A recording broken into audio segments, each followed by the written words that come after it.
Баарыңыздарга салам. Чынында именно отношения боюнча аябай суроолор көп экен. Көпчүлүк жерде көпчүлүк айымдардын проблемасы менден акчасын аяйт, көзүмө чөп салат деген вопростор экен. Ошол вопросторго мен сиздерге ушул түз эфир менен бир эле жооп бере кетейин, потому что баардык суроолор повтор болуп атат да. Повтор. Эгерде суроолоруңуздар болсо, сиздер дагы жазыңыздар. Смотрите, эң биринчи мага азыркы суроолордун арасынан эң көп келгени ушул болду. Менден акчасын аябап атат, көзүмө чөп салып атат, ойнош күтүп атат, билбейм эмне кылышты. Сиздерге вопрос. Эмне үчүн ошол нерсени көрүп туруп, билип туруп, унчукпай жүрүп атасыздар? Эмне үчүн?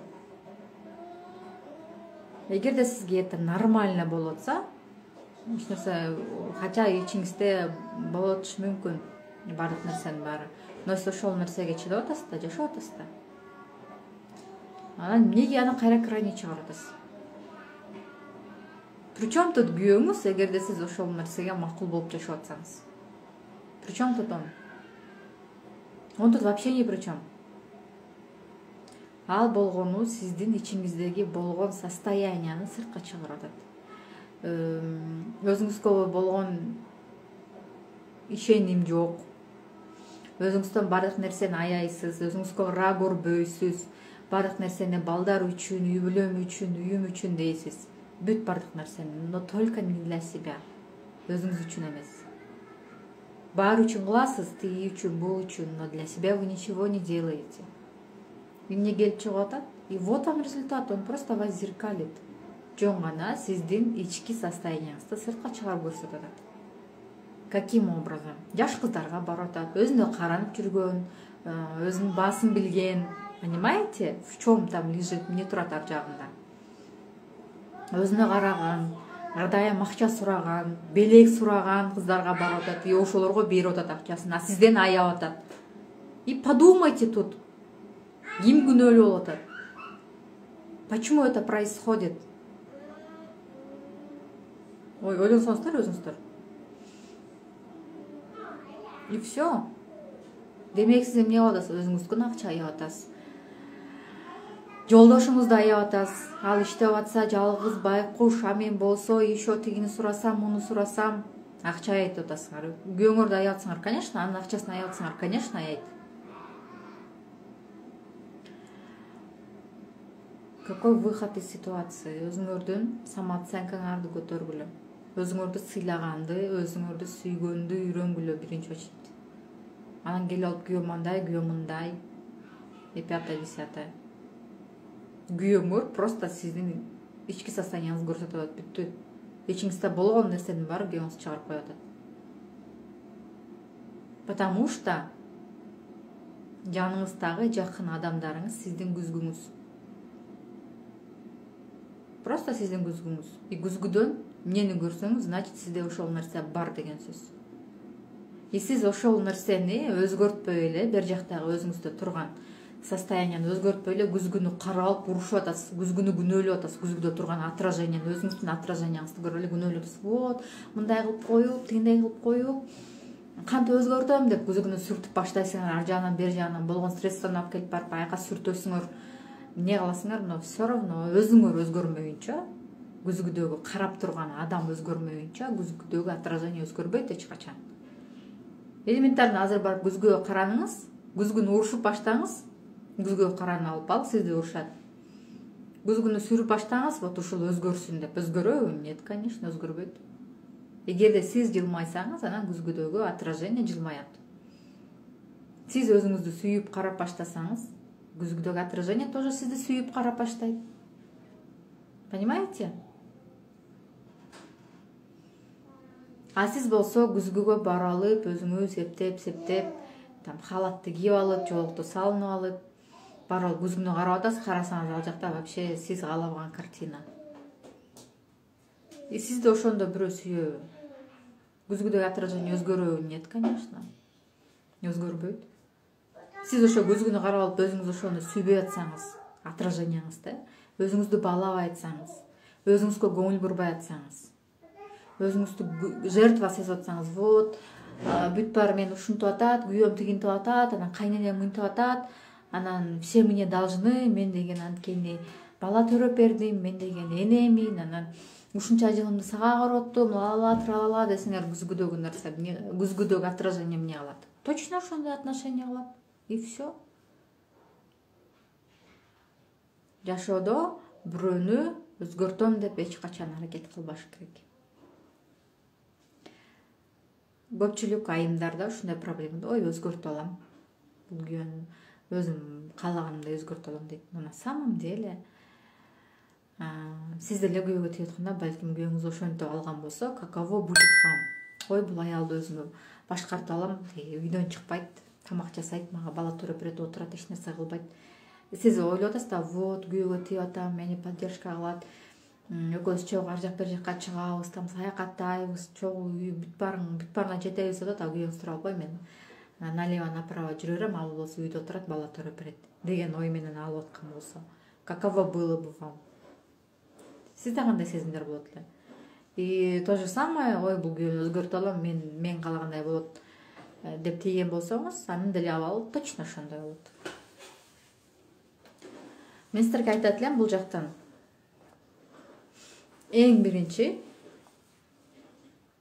что надо делать? Эң биринчи кечириш керек. Нужно прощать, нужно уметь прощать. Кечиргенди да билиш керек. Жөн эле все кечирдим, бирок жүрөгүмдө калып калды, это не прощение, сиз ал адамды кечирген жоксуз. В общем, кечирген жоксуз. Ал просто жөн эле көз жумуп койдуңуз бир моментке. Вот эми эле примерно стористе айткандай эле, жара болуп атат, прям открытая рана, ириңдеп атат. Вы понимаете, что бүт баарын тазалаш керек, обработка кылып, тазалап калыбына келтириш керек. А сиз ошол нерсени кылбастан, потому что это же больно. Анан убакыт керек да ал нерсеге. Самое лучшее просто взять лейкопластырь и чаптап коет. Сиз эмне алдыңыз? Лейкопластырь алып туруп чаптап койдуңуз. Ал жара болсо дальше күчөп атат, лукулдатып оорутуп атат, и дальше уже терпеть невозможно. Чыдабай атасыз.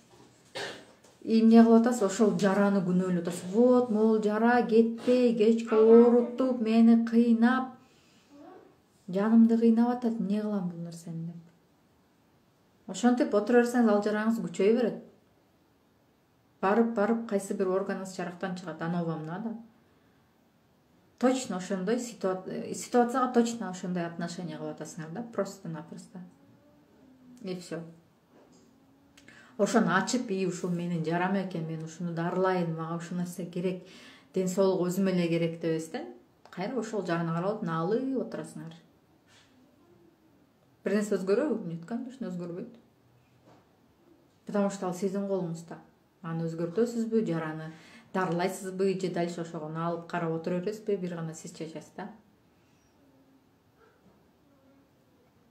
Ошондуктан эң биринчи кечирүү керек.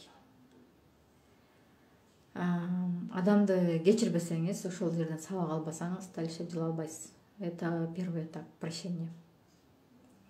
Болор иш болду.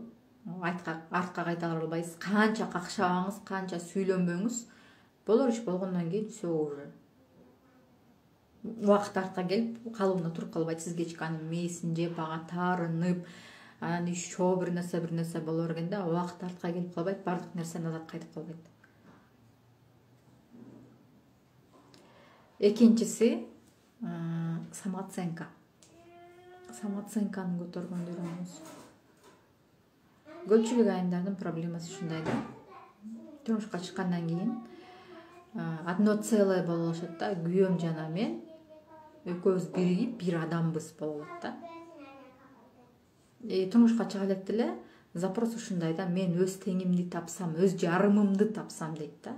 Сиз эмне жарым адамсызбы? Сиз эмне күйөөгө тийбей койсоңуз толук болбой каласызбы? Только күйөөгө тийгенден кийин толук болосузбу? Кыргыздардыкы эмес ушундай да, бизде менталитет да ушундай, ой жүгүртүүбүз да ушундай, өз жарымыңды тап дейт да. Анан жаш өтүп калган кыздар турмушка чыкпай жүрсө, сен эмне күйөөгө тийбей жүрөсүң, эртерээк күйөөгө тийбейсиң, бала төрөбөйсүңбү деп баштайт да. Представить этип баштайт да болгон жагынанчы. Анан өз жарымыңды тап, анан менин жарымым сиз толук адамсыз го өзүңүз. Сиздин бир көзүңүз, там жарым мурдуңуз, бир кулагыңыз, бир кашыңыз жок эмес да. Бардыгы экиден болуп атпайбы? Сиз толук болуп атпайсызбы? По сути, сизге толук бактылуу болуш үчүн башка адамдын деле кереги жок. Ошол сиздин бактылуулукту көбөйтүп, эки эселентип көбөйтүп, кандайдыр бир максаттарга жетиш үчүн керек жаныңыздагы партнер, жаныңыздагы адам. Но ни в коем случае сиз кичинекей болуп же болбосо ал кичинекей болуп ушундай нерсе болбош керек үй бүлөдөчү. Көпчүлүк айымдар ушундай кабыл алат дагы, турмушка чыккандан кийин вот мен турмушка чыктым, все, мы одно целое дейт да. Мен кандай ойлонсом күйөөм ошондой ойлонот, мен кандай кылсам күйөөм ошондой кылат. Но нет. Ар бир адамдын өзүнүн ою бар. Өзүнүн максаттары бар. Качан айымдар турмушка чыкканда дал ошо өзүнүн максатына, оюна туура келген адамга турмушка чыгат да. Ушу менен ушундай бир максаттарга жетели, ушул нерсени кылалы, ушундай балдарды тарбиялайлы депчи. По сути, ортодон эмне болуп кетет? Көптөгөн түшүнбөстөр болуп кетет дагы. Аял киши растворяется, вот эркекке полностью эме кылып алат да. Вот сен жарымысың, мен жарыммын, экөөбүз биригип бир адамбыз дейт дагы, и все.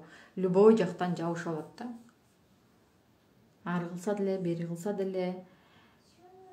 И через какое-то время мужчинам это надоедает. Просто-напросто надоедает. Ему хочется чего-то нового, да, бир нерсени эмне кылсам экен. Аял киши аяп баштайт эркектин акчасынчы. Вот, күйөөм ушинтип эптеп таап келип атса, анан мени алып туруп аны там маникюрга коротуп саламбы, анан кайда бир курстарга берип коембу, анан кийим аламбы, бир көйнөк аламбы, лучше я просто жөнү жүрүп турайынчы депчи. И потом кийин келип алып налыйт да, менин күйөөм менден акчаны аяйт, мага белек бербейт, андай кылбайт, мындай кылбайт. По сути, сиз ошол нерсеге жеткирдиңиз да, аяп атып бардык нерсени өзүңүздөн. Ага сизге мындай, сизди баалаганга, сизди бактаганга, сизге мындай белек бергенге мүмкүнчүлүк бердиңизби өзү? Мүмкүнчүлүк берген жоксуз. Аяп койдуңуз. Андан көрө кел тиги балдарга кийим алалы, андан кел тиги продукт алалы, тигини кылалы, муну кылалы, жөн эле корото бербей акчаны депчи. Эркек киши ошого көндү дагы бүттү, андан кийин сизге белек деле бербей калат, көңүлүңүз деле албай калат, акчаны аяйт бардык жагынан. Башында сиз өзүңүз ошол нерсеге көндүрүп алгансыз да, мындай айткандачы. Ошол норма болуп калган. Сизге белек бербеген это норма. Жаңы кийим бир нерсе алып бербеген это норма. Бардык нерсени аяп экономдоп турган это норма. И все. Анан появляется тут какая-то девушка, кандайдыр бир жаш кыз пайда болот, күлүп жайнап бир нерсе сураган эркек киши ошол нерсеге, ошол айымга алып бергиси келет, жаккысы келет, өзүн герой сезгиси келет. Потому что эркектер, по сути, өздөрү охотник да. Постоянно аял киши эркек үчүн постоянно эме болуп туруш керек да, как банально, но не раскрытая книга деп коет да. Улам бир ачкан сайын бир жаңы нерсе чыга бергендей, улам жаз келген сайын улам башкача гүлдөп тургандай болуш керек да. Аял киши это как открытая книга, все понятно, вдоль поперек почитали, бүт баарын окудук, түшүндүк, все оставляете. Бир китепти алыңыз, окуңуз, ары окуп бери окуп таштап коесуз да. Там уже нет ничего интересного, бардыгы окшош, бардыгы бирдей, эч нерсе өзгөргөн жок. Мындай айтайын, жөн эле прям эффектный какой-нибудь шикарный фильм болбостон, ал фильм через какое-то время, 5 жыл, 10 жыл болуп бүтүп калат. Ошондой болбостон, наоборот, сериал болот эркекечи. Но интересный сериал болгула. Бир жактан чоюп, бир нерсени күттүрүп, бир жактан неожиданный бир нерсе болуп кетип, но сериал өмүр бою болсун да. Прям сериал на всю жизнь. Мурун ошондой көрөт элек, азыр деле не знаю, может айымдар бар, прям мурун вот интернет жок кезде телевизордон күтүп көрөт элек да, качан жаңы сериясы чыгат экен, эмне болот экен депчи. Эркек үчүн дал ошондой сериал болуңуздар, аялдар. Дал ошондой болуңуздар. Каждый раз күтсүн, дагы эмне болуп кетет экен, дагы эмне жаңылык болуп кетет экен деп. И ошол сериалды көрүш үчүн силер эмне аласыңар? Бүт оокатыңарды бүтүрөсүңөр, бардыгын, ар жагын, бер жагын бүтүрүп туран кечин отуруп көрөсүңөр да. И аял эркек кишиге ошондой болсоңор, ал дагы ошо сизге жетиш үчүн, добиваться этиш үчүн, күндө жетиш үчүн бардык нерсени сиз үчүн кылат. Вот что захотите, ушул нерсени кылат. Отношения боюнча ушу марафон өзү болгону калды окшойт, потому что 1 жыл мурун менден сураганда, у вас идеальные отношения, мага в чем секрет дегенде мен айта албайт болчумун. Азыр болсо я могу рассказать, у меня есть что рассказать, да, потому что 1 жыл мурун менде дагы жолдошум өтө көп претензиям бар болчу. Сен антпейсиң, дене албайсың, муну албайсың. Сейчас вообще нету такого. Сейчас только благодарность. Действительно ушул нерсеге жеттим. Канча жылдан кийин, 2015 бери жашайбыз, 6 жылдан кийин ошол нерсеге жеттим. Просто благодарность. И отношения боюнча, скорее всего, жаңы марафон болот, потому что көпчүлүк айымдарда эркектерге болгон претензия экен да, претензия кое берет, и в конце удивляются, а почему мага белек бербейт, а почему мага кийим алып бербейт, а почему мени тияка чыгарбайт, бияка чыгарбайт, и 5-10 начинается, да.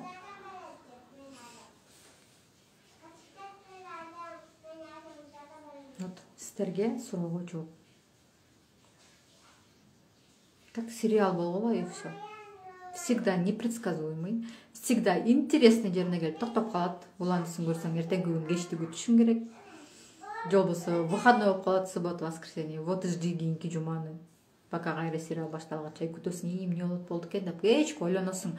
Тиякта тиги койбоду эле, ман тагдыр кандай болот экен деп, тиге жолугайын атпадым, эмне болот экен деп. Мурун ошондой болчу, прям выходной күндөр болгондо сериал жок, күтөт элек да, праздничный күн болгондо да күтөт элек да. Сериалдарды күтүп кубалап көрөт элек да, эмне болот экен деп. Кечке оюңан ошол нерсе кетпейт да. Аял киши эркек үчүн дагы ошондой болуш керек.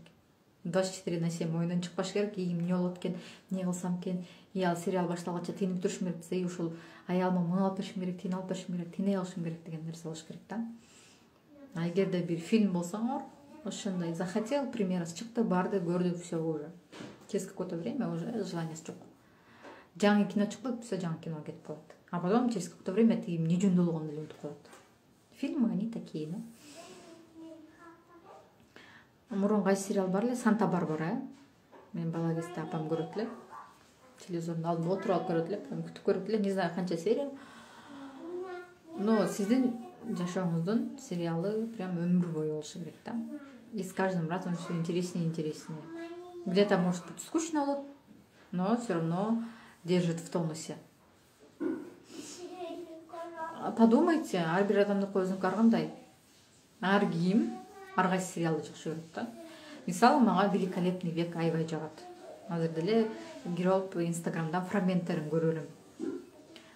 Вот Черная любовьты вообще жаман көрөм. Бир да сериясын көргөн эмесмин, хотя, но уже вообще көргүм келбейт, понимаете? У каждого своя серия. Корейский сериал вообще көрбөйм, где-то вообще. Мурун русский сериалдарды аябай көрөт элем, азыр в общем көрбөйм. Ар кимдин вкусу ар кандай бул жактанчы. Поэтому смотрите на себя, что вам нравится. И вот ошондой болгула, да.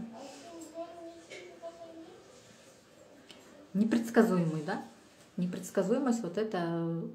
Непредсказуемость, вот бул менин фишкам, да. Туруп тур эле, давай мондай кылабыз, туруп тур эле, давай мояка кеттик, давай мондай кылабыз, ушинте берем, да. Мен фишкам ошол, да. Не знаю, мне это нравится. То есть мен оюма келген нерсени кылып, о, мен могу кылгым келет, давай сделаем. Мага ветреный сериал сон. Видите, ар ким ар кайсы сериалды жакшы көрөт. И в жизни то же самое. Жашоодо деле дал ошондой.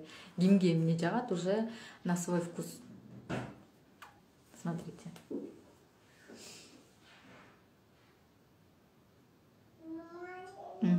Кимде кандай суроо бар? Именно отношения боюнча основной вопросторго жооп бердим окшойт. Да, кимде кандай суроо болсо бериңиздер. Кстати, уже суроолордун негизинен я уже поняла. Көпчүлүк айымдардын болун, да, оорусун именно про отношения. Скорее всего, именно отношения боюнча үй бүлөдөгү у нас будет новый марафон. Но именно ал марафондо прощение кечирүү жөнүндө мен сиздерге бир сөз айтпайм, потому что ал боюнча 5 күндүк кечирүү марафону бар. Именно вот изменаны кандай кылам, анан кантип кечирем, анан кантип жашайм, анан эмне кылам дальше билбей атам дегендер кечирүү марафонун алыңыздар сөзсүз түрдө в придачу. Потому что марафонго кечирүүнү да кошуп салсам, анда вообще биздин марафонубуз 5 күн эмес 10 күн болуп кетет да. Женский эмес калабым келет, бирок кантип деп өзүңүздүн денеңизди кабыл албай атасыз. И вот төшөк маселеси да чыкты да. Если в жизни все совпадает, а в постели нет деген вопрос келип чыкты да. Знаете, из-за чего это конкретно көпчүлүк учурда эмнеден болот? Аял киши өзүнүн денесин кабыл албайт да. Просто не принимает свое тело. Тиямда целлюлитим бар, анан биягы мындай, анан андай мындай дейт дагы, анан ичим чыгып кетти, анан мынтип кеттим, тигинтип кеттим деп өзү уялат. Это первое, бул биринчиси. Экинчиси, төшөк маселесине келгенде, она не знает сама, чего она хочет. Өзү билбейт, где у нее эреген точкалар какта экенин билбейт, эмне болгондо возбуждение болот, это она не знает. Эркек кишиге, конечно, ал нерсени айта албайт. А эркек киши деле билбейт да. Если аял киши өзүнүн денесин өзү билбесе, откуда мужчине знать об этом? Бул жөнүндө бизде мисалы эч ким айткан эмес туурабы? Это запретная тема болчу. Ата-энебиз, апабыз эч ким үйрөткөн эмес бул жөнүндө. Эч кандай бизде бул жактан маалыматыбыз жок. И именно ушул темага келгенде, интимный темага келгенде, это прям запрет да, жок болбойт. Эч жактан айтпаш керек. Эч ким эч нерсе айтпаш керек. Аял күйөөнүн ортосунда нерсе ортодо калыш керек деп. Но именно аял күйөөнүн ортосунда калган нерсени бири-бирине айта албай атпайбы? Они сами-то не знают.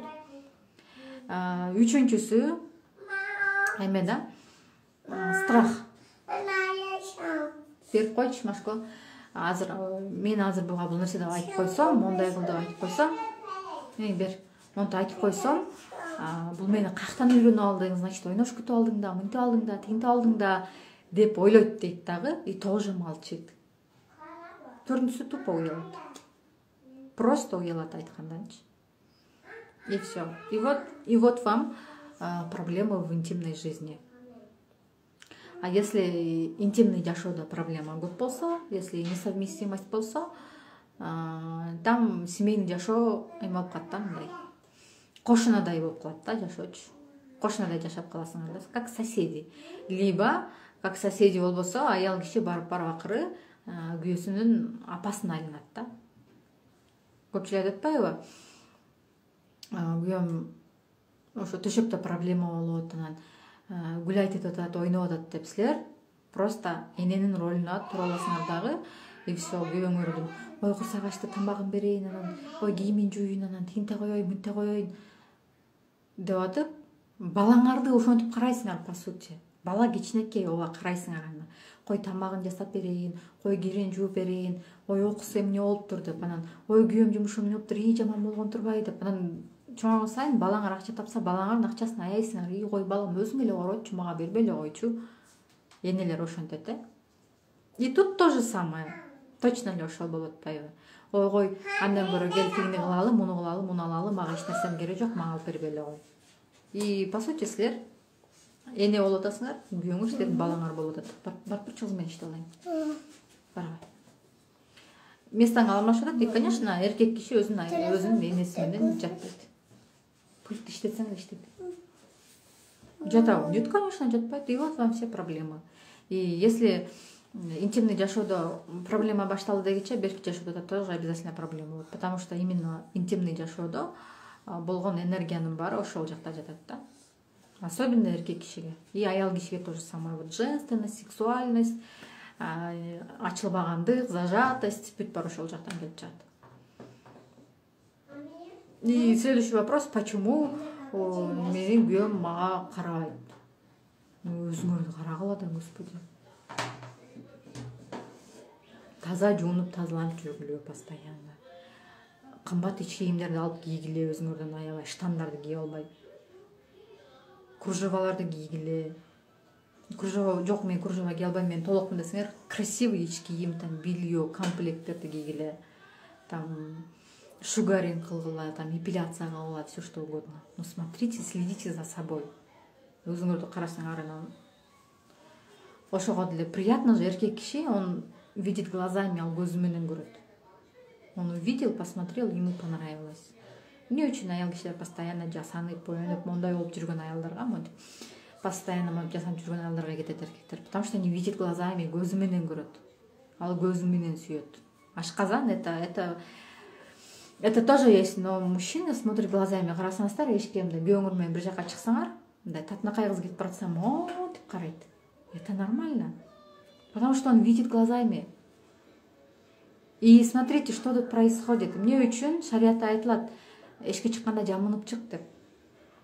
Өзүңөр эркектерге назар салдырып атпайсыңарбы? Өзүңөр ошол нерсеге түрткү берип атпайсыңарбы? Үйдөн ошентип жасанып жүргүлө, эшикке чыкканда монтип жасанбай, үйдөн жасанып жүргүлө. Үйдөн кылгыла ошону. Күйөөңөр үчүн, эмне үчүн аял киши шариатта үйдө чечинип жүрө берет, жоолугу жок, эч нерсеси жок, эшикке чыкканда кийет, потому что башка эркектер назар салбаш үчүн. А у нас еще наоборот, үйдөн шөлпөйүп жүрөт дагы, эшикке чыкканда эл эмне дейт, анан бул эмне дейт дагы монтип жасанып, анан монтип алып барат. Анан, конечно, күйөөңөр кызганып баштайт. Конечно, зачем барып башталат, сен кимге жасанып атасың, эмнеге антип атасың? И аял кишиде уже желание пропадает жасанган, и как попало жүрө берет, мына сага жасанбай эле мына жүрөм деп. Үйдөн кылгыла ошол нерсенин баарын. Ким үчүн кылып атасың десе, себеп үчүн кылып атам деп койгула. А на самом деле вы это делаете для себя, потому что это поднятие самооценки. Өзүңөр жасанып жакшы жүрсөңөр, өзүңөр эле мындай чувство будет совсем другое. Элементарно эшикке чыкканда эле, үйдө жүргөндө деле кымбат ич кийим, красиво кийинип алгыла, өзүңөр осанкаңар түзөлүп өзүнчө эле монтип жүрүп каласыңар.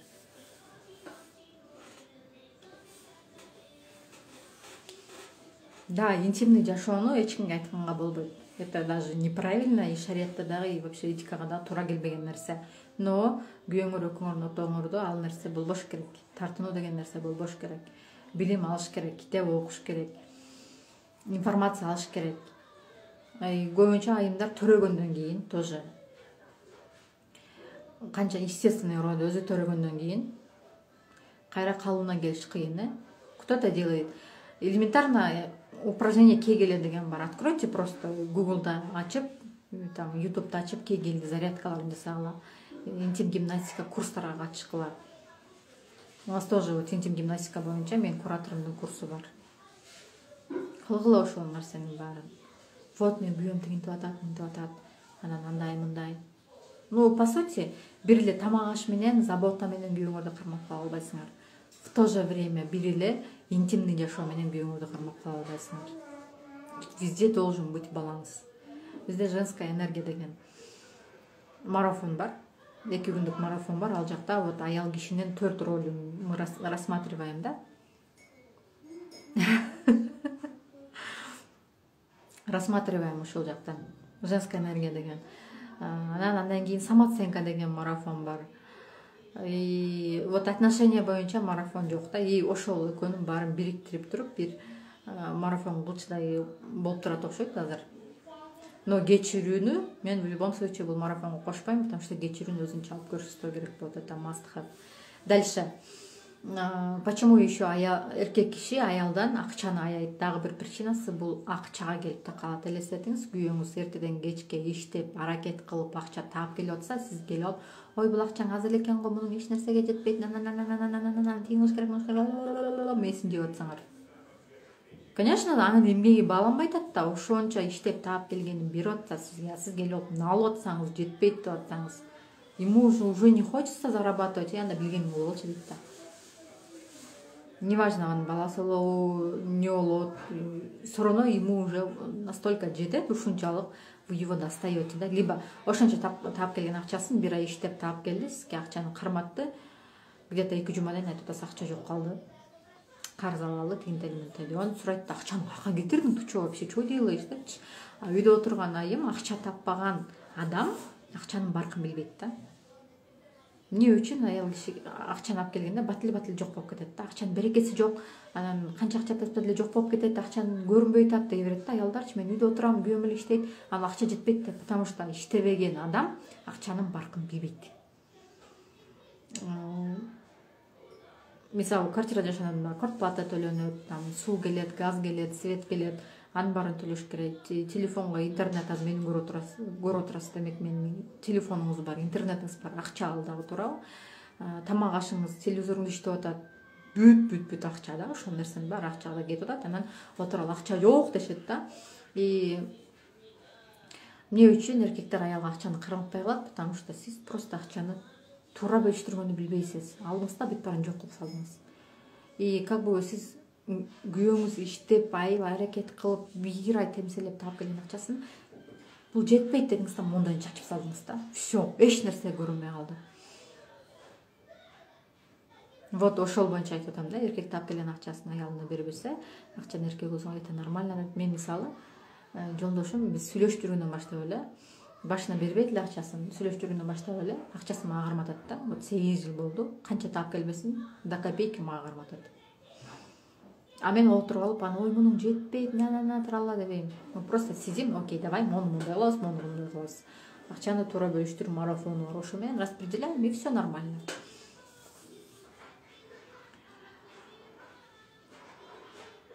Вот бул жактан пункттар аябай көп, азыр айтып отурсам өтө көп. Но акчаны сиз өзүңүз таппасаңыз, баркын билбесеңиз, ошентип кете берет. То же самое, эгерде акчаны аял тапса, эркек киши акча таппаса, айтат да, мен кылам баарын депчи. Мен акча табам, мен балдарды багам, күйөөм жөн эле жатат, тигил бул. А он же не знает, откуда все это приходит. Ну, болуп атат и болуп атат. Эми таап атат го, и таба берсин. Видите? Он тоже не знает, акча каяктан келип атканын, эмне болуп атканын. Вы тоже самое, дал ошондой эле. Акча кайдан келип атат, анан все равно жетпей атат дей бересиңер дагы, курай берет. И из этого тоже возникают проблемы. Вот. Бардык, в принципе, суроолорго жоопту бердим окшойт. Кимде дагы кандай суроо бар?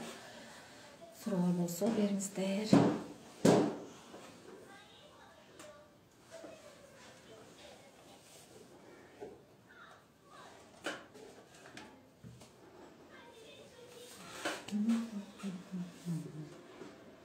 Кимде кандай суроо бар?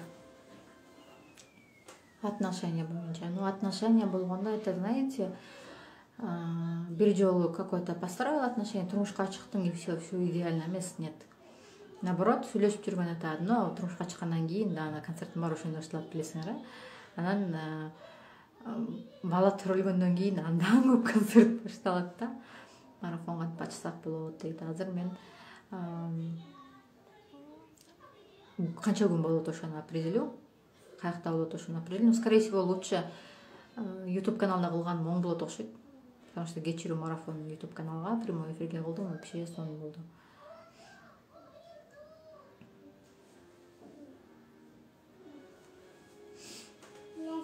Вообще бул нерсенин баары жаңы мен онлайн курсунда бар камтылган.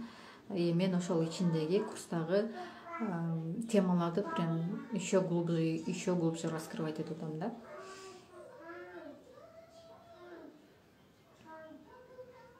Эгерде отношения боюнча марафонго келе турган болсоңор, биринчи кечирүү марафонун алып сөзсүз көрүңүздөр. Потому что ал кечирүү марафон жок болсо, акыр аягы все равно эле күйөөм күнөөлүү, күйөөм антип койду дей бересиңер. А когда кечирүү марафон өткөндөн кийин, анан отношенияга келген более будет проще.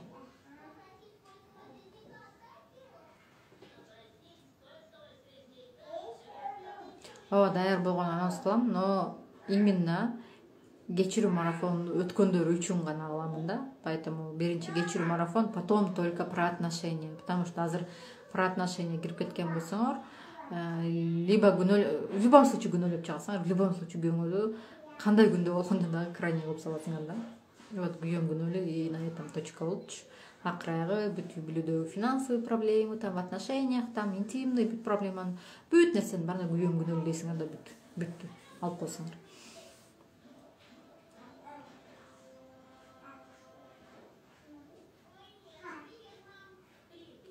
Но кечирүү марафонун мен 300 сом кылган баасын, но 30 000 сомдун немесин бердим. Билимин бердим да, на самом деле. Чынында аябай глубокий болду. Аябай терең марафон болду.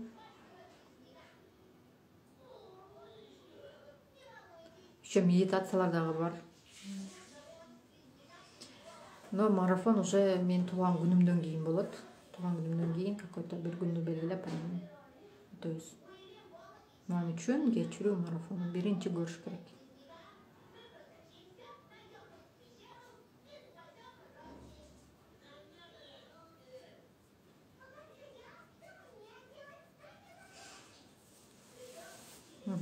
Дагы кимде кандай суроо бар? Суроо болсо бериңиздер, суроо болбосо мен эфирде сактап коеюн.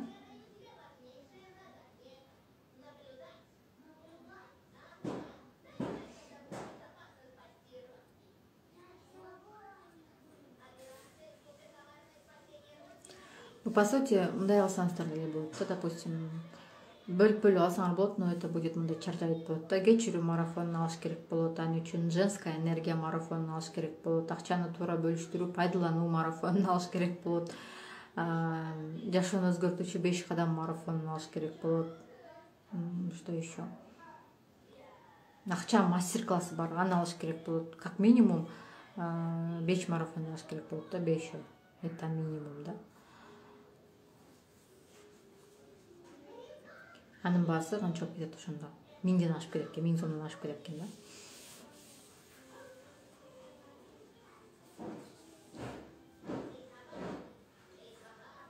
Но кечирүү марафон это прям must have да.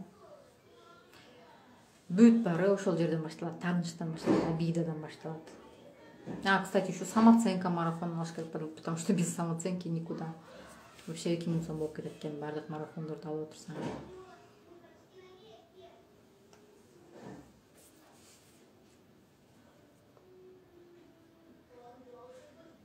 Ешкимде эч кандай суроо жок,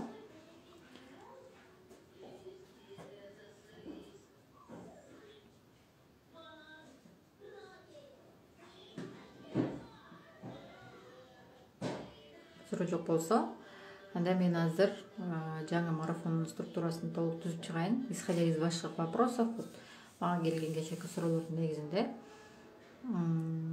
кандай кылыш керек, кантип баардыгын проработка кылыш керек. Но бирок именно кечирүү марафонун алган айымдар үчүн гана болот. Потому что кечирүү болмоюнча ар жагынын баары это просто эмгегиңер тег келет, мындай айткандачы. Ошо макуланда, жакшы туруңуздар. Көрүшкөнчө.